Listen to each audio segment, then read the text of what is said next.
Good day everyone, especially to Ma'am Jamela B. Sampolna. I am Sahada B. Kanapiya, Bachelor of Secondary Education, major in Science 3. In fulfillment of our final requirement in this subject, I am going to discuss the Chapter 7, Community and Ecosystem Dynamics, with the subtopic of Terrestrial biome. But before we proceed, here's the objectives.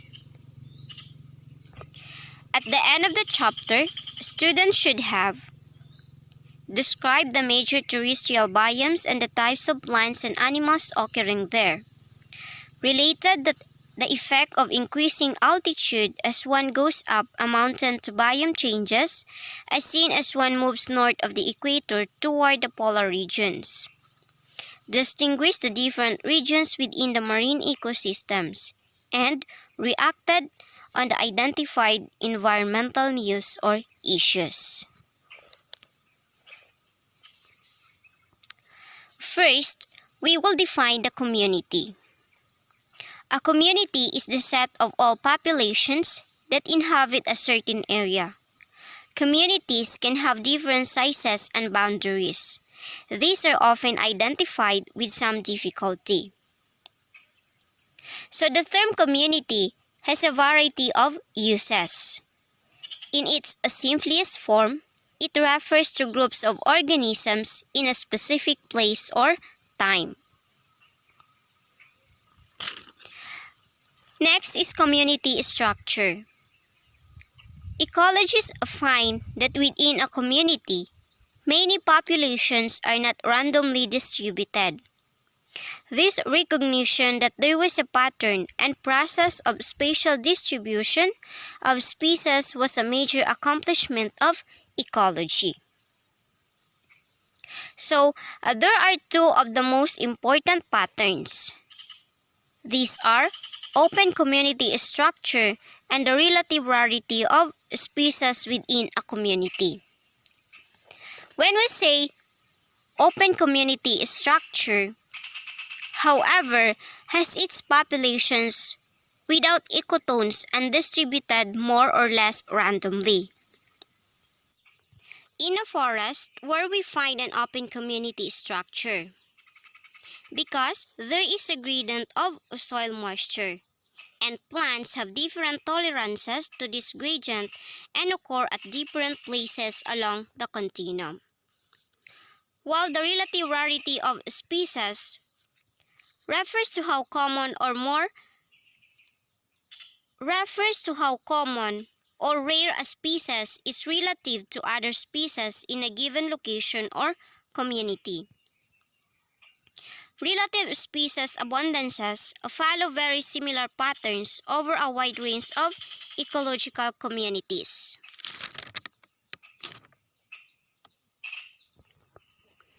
Here we are at the classification of communities.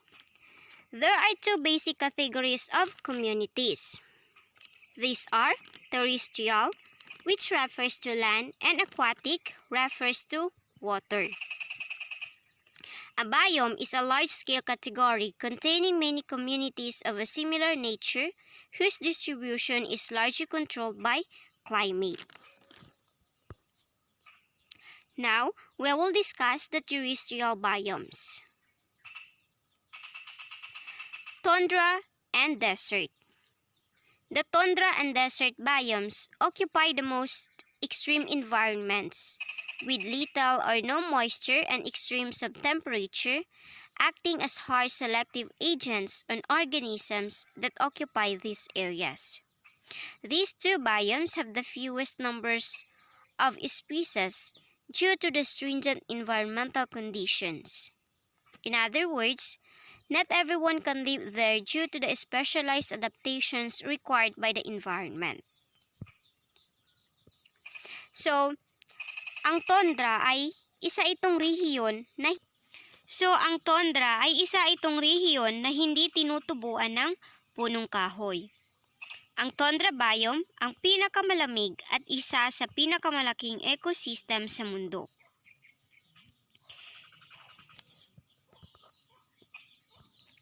Some plants that grow in the tundra include short shrubs, sedges, grasses, flowers, birch trees, and willow trees.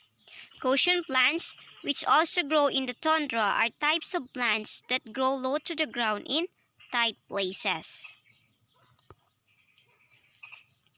Many of the insects of the tundra will spend their entire life buried in the soil, rocks, or plants which act as a shelter for them.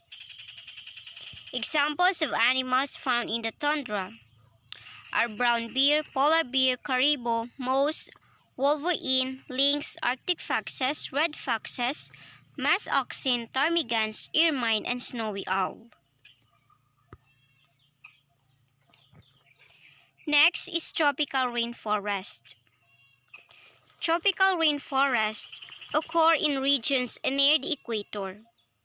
The climate is always warm, between 200 and 250 degrees Celsius, with plenty of rainfall, at least 190 centimeters per year. The rainforest is probably the richest biome, both in diversity and in total biomass. The tropical rainforest has a complex structure with many levels of life. So sa loob ng klasifikasyon ng biome ng World Wildlife Fund, ang tropical na mga rainforest ay isa itong uri ng tropical na basang-basa o malawakang kagubatan. Dito sa tropical rainforest, makikita yung mga naglalakihang mga puno, maraming insekto at iba pang halaman at mga uri ng hayop. And more than half of all terrestrial species live in this biome. While diversity is high, dominance by a particular species is low. There are millions of species throughout the tropical rainforest. The main animals are monkeys, blue morpho butterfly, okapi, three-toed sloth, jaguar, capybara, toucan, and poison dart frog. The main plants are ferns, lichens, mosses, orchids, bromeliads, and of course, many types of trees. So, these are the example of rainforest animals.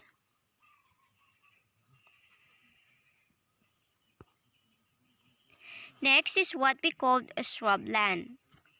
The shrubland biome is dominated by shrubs with small but thick evergreen leaves that are often coated with a thick, waxy cuticle and with thick underground stems that survive the dry summers and frequent fires. During summer, shrubs are dormant and they are adapted to periodic fires, with some plants producing seeds that only germinate after a hot fire. Then the ashes left behind after a fire are rich in nutrients like nitrogen that fertilizes the soil and promote plant to regrowth. Typical plants include dogwood, alder, viburnum, penchuri, and many other species. Shrubland habitats are almost always temporary, existing on the land for a relatively short period of time. New Hampshire's climate and soils are especially suitable for growing trees. Temperate shrublands are home to animals such as coyote, fox, deer, rabbit, hawk, mouse, and bobcat. The animals vary according to the part of the world. Because of the environment, vast areas of shrubs, large grazing animals are found here. Next is grassland. Grasslands occur in temperate and tropical areas with reduced rainfall 10 to 30 inches per year or prolonged dry seasons. Soil in this region are deep, rich, and are excellent for agriculture. So itong grassland ay mainam na taniman ng palay o mais. Then ang mga damo dito, Once na nasunog, makikita na mabilis agad yung growth o yung pagtubo. Example nito yung kugon grass. Pag sinunog ito sila, ilang araw lang tumutubo na agad. And elephants, bison, cheetahs, gazelles, lions, and tigers are some of the large animals living on grasslands. Rabbits, gophers, prairie dogs, and many bird, lizard, and snake species are some of the small animals that live there as well. Some plants grow there such as blazing stars, goldenrods, asters, milkweed, lupines, purple cornflower, clovers, and sunflowers. And lastly is what we call deserts. Deserts are characterized by dry conditions and wide temperature range. The dry air leads to wide daily temperature fluctuations from freezing at night to over 120 degrees during the day. Most deserts occur at latitude of 300 north or south, where descending air masses are dry.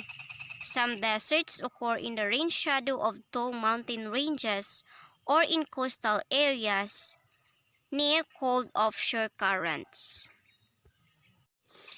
So dito sa desert, dahil sa sobrang init ng temperatura, ang uri ng mga halaman na nabubuhay dito ay tulad ng cactus. Mapapansin natin na yung stem o dahon ng cactus ay makakapal, mabigat at matubig. Kasi ito yung nagsisilbing pananggalan nila sa init upang mabuhay. Mostly din, may mga tinik yung mga halaman dito, as what we can see in the pictures. So, these are some examples of plants in the desert. So that's end my discussion. Thank you so much for watching and listening.